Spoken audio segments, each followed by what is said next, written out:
So, no, I wouldn't say I have a passion for HR. Welcome back to Human Resources for the People. It's a human capital revolution. Today I'm going to be answering Ask HR questions because I'm banned. This is part of a long running series where I give my opinions on big important questions in the workplace. The first one up is from New Jersey and it questions what the consensus on tattoos are in the workplace.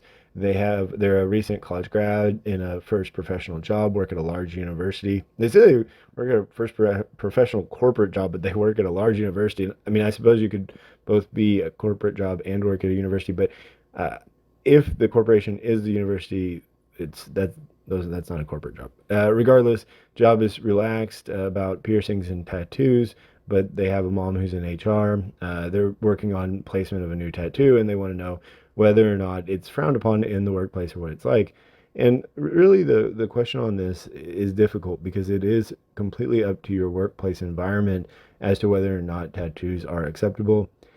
In blue collar jobs and blue collar management, tattoos are for the most part fine. So, if you plan on leading a team of welders or something of that nature, absolutely you could do that and move pretty far up the chain before that becomes a problem. If you are interested in going to the tech sector, that's also absolutely acceptable. The tech sector is a good place for tattoos if that's something you want to do. But still in corporate America, big tattoos on the arm or neck or anywhere visible are still very much not exactly couth, and it's unlikely to be. Anything that's not visible is perfectly fine. For example, if you have something on your ankle or behind your ear or something of that nature, I doubt that you'll have a lot of pushback, and frankly, most people don't care, won't notice. But when it gets bigger and more public, that's when people start to question. This perspective may change. So by the time it matters for you in a corporate job, that's when it may be completely acceptable at that point.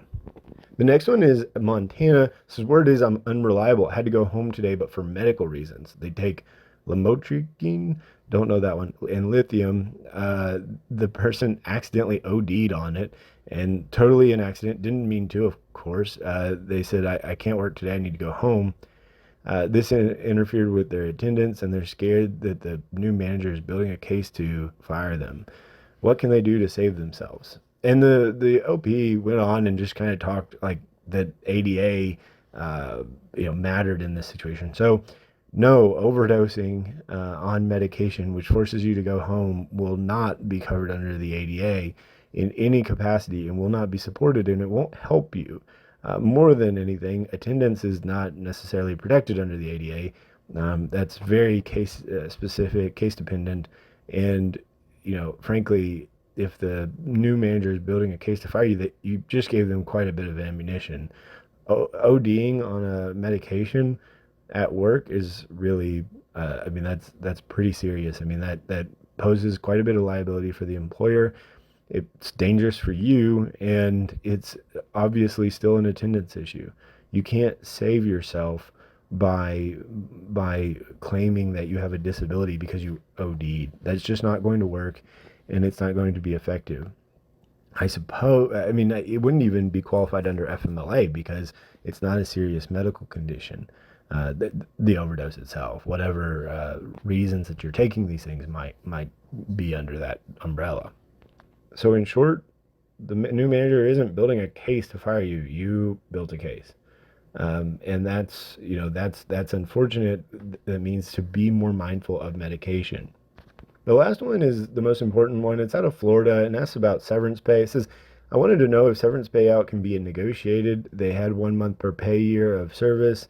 They're doing another round of layoffs, and they're going to do 4 months regardless of tenure. And so, can an employee negotiate based off of previous layoffs?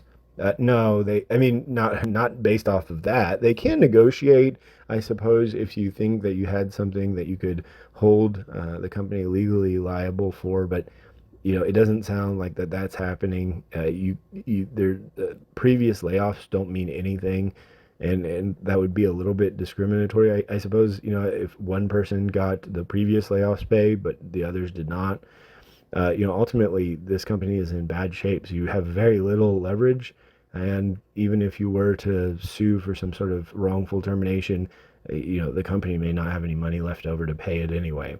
I really, but no, you don't need an attorney. Even if you were to negotiate, that's not necessary. But it's a little, you're not going to get any money, unfortunately, any more money than what has already been offered if you are laid off, and that's a big if.